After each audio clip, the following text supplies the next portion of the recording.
नमस्कार प्यारे बच्चों, कैसे हो आप लोग। आज हम लोग मध्य प्रदेश के क्लास 8 के सामाजिक विज्ञान में पाठ 25 देख लेते हैं। पाठ का नाम है अंटार्कटिका। प्यारे बच्चों, हम लोग इसमें जानेंगे अंटार्कटिका महाद्वीप की खोज कैसे हुई। हम लोग आगे देखेंगे महाद्वीप की भौतिक संरचना कैसी है। हम लोग आगे देखेंगे अंटार्कटिका महाद्वीप को श्वेत महाद्वीप क्यों कहते हैं। हम लोग आगे देखेंगे महाद्वीप पर किस प्रकार की वनस्पति एवं जीव जंतु मिलते हैं। हम लोग आगे जानेंगे अंटार्कटिका महाद्वीप के खनिज संसाधन कौन से हैं। प्यारे बच्चों, अगर अभी तक आप लोगों ने हमारे चैनल को सब्सक्राइब नहीं किया तो नीचे इस कोने में सब्सक्राइब लिखा होगा, आप उस पर दबाकर हमारे चैनल को सब्सक्राइब कर लीजिएगा और बेल आइकन को भी दबा दीजिएगा, जिससे फ़ायदा ये होगा कि हमारे आने वाले सभी प्रकार के वीडियो का नोटिफिकेशन आपको सबसे पहले मिल जाएगा। और हाँ, अगर अभी तक आप लोगों ने 24वां पार्ट नहीं देखा है तो यहाँ एक अभी जस्ट कोने में लिंक आएगा, आप उस पर क्लिक करके जो 24वां पार्ट देख सकते हैं। आइए हम लोग इसको विस्तार से देख लेते हैं। पृथ्वी पर अंटार्कटिका महाद्वीप की स्थिति जानने के लिए हमें ग्लोब के दक्षिणी ध्रुव पर ध्यान केंद्रित करना होगा। देखिए प्यारे बच्चों, अंटार्कटिका महाद्वीप की स्थिति देखने के लिए हमें कहाँ देखना होगा, ग्लोब के दक्षिण ध्रुव। मतलब ये हमारा ग्लोब गया तो ऊपर क्या हो गया, ये पूर्वी ध्रुव हो गया और नीचे हमारा हो गया दक्षिणी ध्रुव। तो वहीं कहाँ देखना होगा, दक्षिणी ध्रुव मतलब नीचे की तरफ हमें ध्यान केंद्रित करना होगा। ग्लोब के निचले सिरे पर टिकी बीचों बीच स्थित दक्षिणी ध्रुव के समीप अंटार्कटिका महाद्वीप है। कहाँ, ग्लोब के नीचे सिरे पर ठीक बीचों बीच, मतलब यहाँ पे हमारा क्या है, अंटार्कटिका महाद्वीप है। इस प्रकार विश्व मानचित्र में सबसे नीचे की ओर अंटार्कटिका महाद्वीप बना हुआ हम देख सकते हैं। मतलब विश्व मानचित्र में यहाँ सबसे नीचे ग्लोब पे लोग अंटार्कटिका महाद्वीप देख सकते हैं। अंटार्कटिका पूरी तरह से दक्षिण गोलार्ध में स्थित है। देखिए अंटार्कटिका किस गोलार्ध में स्थित है, पूरी तरह से दक्षिणी गोलार्ध में स्थित है। दक्षिण ध्रुव इसके लगभग केंद्र में है। मतलब दक्षिणी ध्रुव कहाँ है, इसका लगभग पूरे केंद्र में, मतलब बीचों बीच है।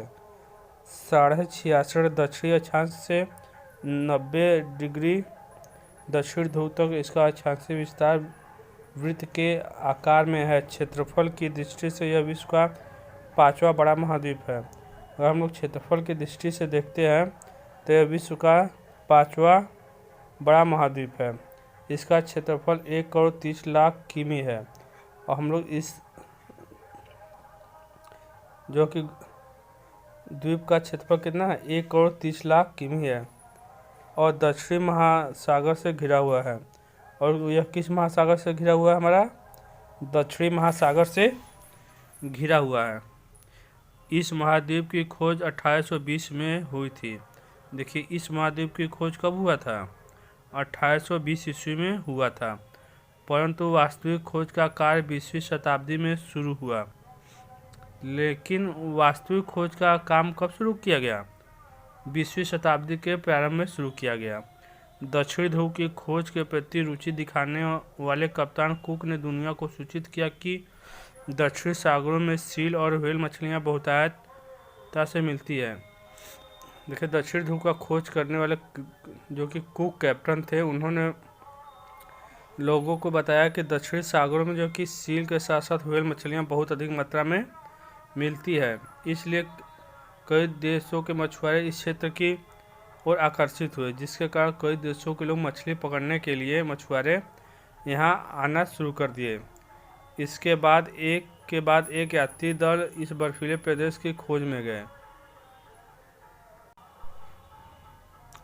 उसमें से कई दल बर्फ के चादर के नीचे सदा के लिए समा गए।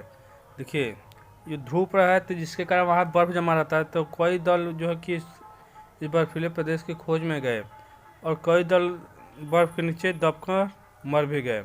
सफल प्रयासों में ब्रिटिश नौसेना के कप्तान रॉबर्ट फ्लैंकर स्कॉट का प्रयास रहा। देखिए सफल प्रयास किसका रहा, ब्रिटिश के नौसेना के कप्तान रॉबर्ट फ्लैंकर स्कॉट का।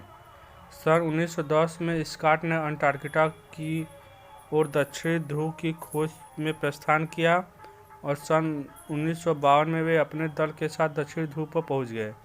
देखिए सन 1910 में प्रस्थान किया और 1952 2 साल में लगभग दक्षिण ध्रुव पर कहा वो पहुँच गए, लेकिन वहाँ उन्हें नॉर्वे का झंडा मिला। लेकिन जब वे वहाँ पहुँचे तो उन्हें किस देश का झंडा लगा मिला? नॉर्वे देश का झंडा लगा मिला, जिससे अक्टूबर सन 1951 को दक्षिण ध्रुव पर पहुँचने वाले पहले यात्री रोलाल्ड आर्मेंस नामक नॉर्वेजियन ने लगाया था। स्कॉट को पहले न पहुँच पाने के कारण निराशा हुई। लौटते वक्त वे उसके साथी शीत आघात के शिकार हो गए। देखिए जब वहाँ से वे लौट रहे थे तो बर्फ़ के फिर शिकार हो गए। लेकिन पिछले दशकों में विभिन्न देशों के सैकड़ों अन्वेषक तथा वैज्ञानिक अंटार्कटिका पर हो गए।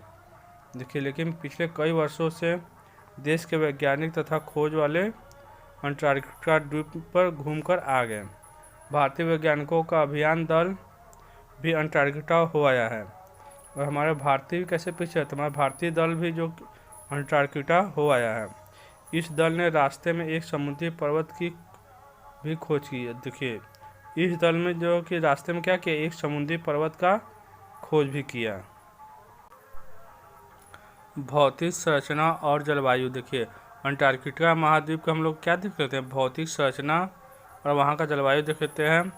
विश्व में अंटार्कटिका ही एक ऐसा महाद्वीप है जो लगभग पूरी तरह से बर्फ से वर्ष भर ढका रहता है। देखिए विश्व में एक अंटार्कटिका महाद्वीप ऐसा द्वीप है जो वर्ष भर क्या करता है, बर्फ से ढका रहता है, क्योंकि ये दक्षिणी ध्रुव में है, ध्रुवों पर रहता है तो वहाँ क्या रहता है, साल भर बर्फ रहता है।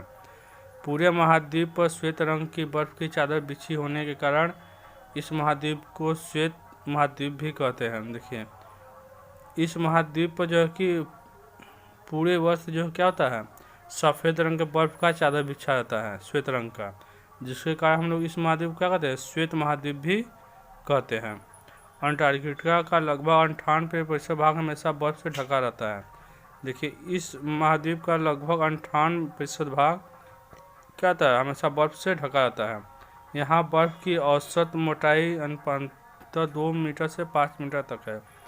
देखिए यहाँ बर्फ की औसतन मतलब पूरे द्वीप लेकर कितना है, 2 से 5 मीटर है। इस कारण यह सबसे ठंडा और वीरान महाद्वीप है। इस बर्फ के कारण क्या है, सबसे ठंडा है और वीरान, यहाँ कुछ भी नहीं है। अंटार्कटिका का अधिकतम भाग उबड़ खाबड़ तथा पर्वतीय है। इस महाद्वीप का अधिकतम भाग कैसा है, उबड़ खाबड़ है, इसके साथ साथ पर्वतीय भी है। क्वीनमार्ड पर्वत श्रेणी इस महाद्वीप को लगभग 2 बराबर भागों में बांटती है। देखिए क्वीनमार्ड एक पर्वत श्रेणी है जो इस महाद्वीप को 2 बराबर भागों में ऐसे ऐसे करके यहाँ से इसी से निकली है, भाग बांट देती है। पश्चिमी भाग वेडिला एवं पूर्वी भाग रास आइसलैंड कहलाता है। जो 2 भागों में बांटता है तो पश्चिमी भाग को हम लोग क्या कहते हैं, वेडिला कहते हैं, और पूर्वी भाग को हम लोग रास आइसलैंड करते हैं। विंसन मासिफ की एल्सवर्थ पर्वत यहाँ की सबसे ऊंची चोटी है। देखिए एल्सवर्थ पर्वत जो है कितना इसकी ऊंचाई है, 4897 मीटर ऊंचाई है, जो विश्व यहाँ की सबसे ऊंची चोटी है।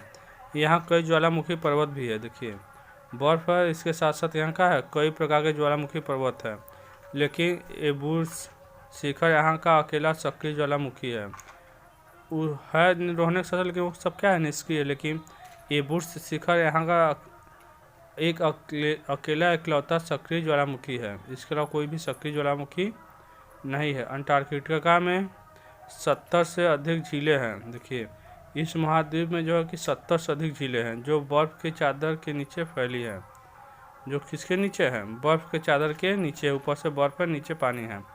वस्को झील यहाँ की सबसे बड़ी झील है और वस्को झील जो है कि यहाँ की सबसे बड़ी झील है।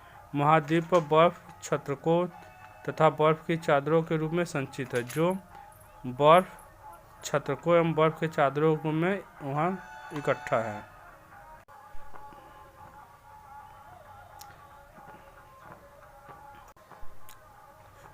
हम लोग बर्फ़ छत्रक देखते हैं, किसे कहते हैं, कुछ वर्ग किलोमीटर का वह क्षेत्र जो हमेशा हिम और बर्फ़ से ढका रहता है। देखिए कुछ वर्ग किलोमीटर का ऐसा क्षेत्र पूरा नहीं जहाँ क्या वो हमेशा हिम तथा बर्फ से घिरा रहेगा या ढका रहेगा तो क्या कहलाएगा? वो हमारा बर्फ छत्र कहलाएगा।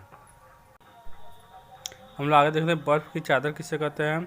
भूमि का बहुत बड़ा क्षेत्र जो सदैव बर्फ और हिम की चादर से ढका रहता है, जिसकी मोटाई बहुत होती है। देखिए अब क्या बर्फ का चादर, तो भूमि का वह बहुत बड़ा क्षेत्र जो सदैव हमेशा के लिए बर्फ तथा हिम की चादर से ढका रहता है, हमारा क्या कहता है? बर्फ की चादर कहता है, जिसकी मोटाई जो होगी बहुत होती है। हम लोग हिम सेल देख लेते हैं किसे कहते हैं। समुद्र में तैरते हुए बर्फ के बड़े बड़े कण जिनकी ऊंचाई समुद्र तल से कम 5 मीटर होती है। देखिए समुद्र में के पानी में तैरने वाले बहुत बड़े बड़े किसका? बर्फ के पहाड़ को, जिसकी ऊंचाई लगभग समुद्र से कितना होता है? 5 मीटर तक होता है। हम लोग उसे क्या कहते हैं? हिमशैल कहते हैं। आगे हम लोग देख लेते हैं महाद्वीप पर बर्फ की मोटी परत सदैव जमी रहती है। देखिए अंटार्कटिका महाद्वीप पर क्या होता है? बर्फ की मोटी परत सदैव यहाँ जमी रहती है, इसलिए यहाँ अत्यंत ठंडी पड़ती है। अब देखिए यहाँ का एटमॉस्फेयर कैसा है? बर्फ है तो क्या होगा? यहाँ स्वाभाविक सी बात है हमेशा ठंड पड़ेगा और तेज़ हवा भी चलती है। देखिए ठंडी के साथ साथ क्या होता है? बहुत तेज़ हवा चलता है। यहाँ की जलवायु बहुत ही कठोर है, मतलब यहाँ रहने लायक नहीं है। यह संसार का सबसे ठंडा क्षेत्र है। देखिए यह जो कि संसार क्या है? बहुत ही ठंडा क्षेत्र है, मतलब इससे ज़्यादा ठंडा हमारा कहीं नहीं है। यहाँ शीत ऋतु में न्यूनतम तापमान -85 सेंटीग्रेड से -90 सेंटीग्रेड तक पहुँच जाता है। देखिए यहाँ ठंड के मौसम में जो कि न्यूनतम तापमान कितना पहुँच जाता है? -85 सेंटीग्रेड से लेकर -90 सेंटीग्रेड तक पहुँच जाता है, एवं अधिकतम तापमान 60 सेंटीग्रेड तक होता है, ग्रीष्म ऋतु में होता है। देखिए और ग्रीष्म ऋतु में जो है कि अधिकतम तापमान कितना होता है? -60 डिग्री सेंटीग्रेड होता है, वो भी गर्मी के दिनों में। तो आप समझ सकते हैं कि वहाँ कितना ठंड पड़ता होगा। पूर्वी अंटार्कटिका अधिक ऊंचा होने के कारण पश्चिमी भाग से भी अधिक ठंडा रहता है। देखिए यह का जो 2 भागों में पर्वत बांटता है, वो पूर्वी अंटार्कटिका जो है कि अधिक ऊंचा होने के कारण यह पश्चिमी भाग से ज़्यादा ठंडा है। यहाँ बहुत ही कम वर्षा होती है, यहाँ वर्षा भी क्या होता है? बहुत ही कम होता है। इस कारण इस क्षेत्र को विश्व का ठंडा मरुस्थल भी कहते हैं, जिसके कारण क्या कहते हैं? इसे हम लोग विश्व का ठंडा मरुस्थल कहते हैं। जो कि बारिश नहीं होगा तो वहाँ मरुस्थल हो जाएगा। अंटार्कटिका का ग्रीष्म ऋतु नवंबर से फरवरी तक होती है। देखिए अंटार्कटिका महाद्वीप में जो है कि ग्रीष्म ऋतु कब स्टार्ट होता है? नवंबर से फरवरी तक होता है।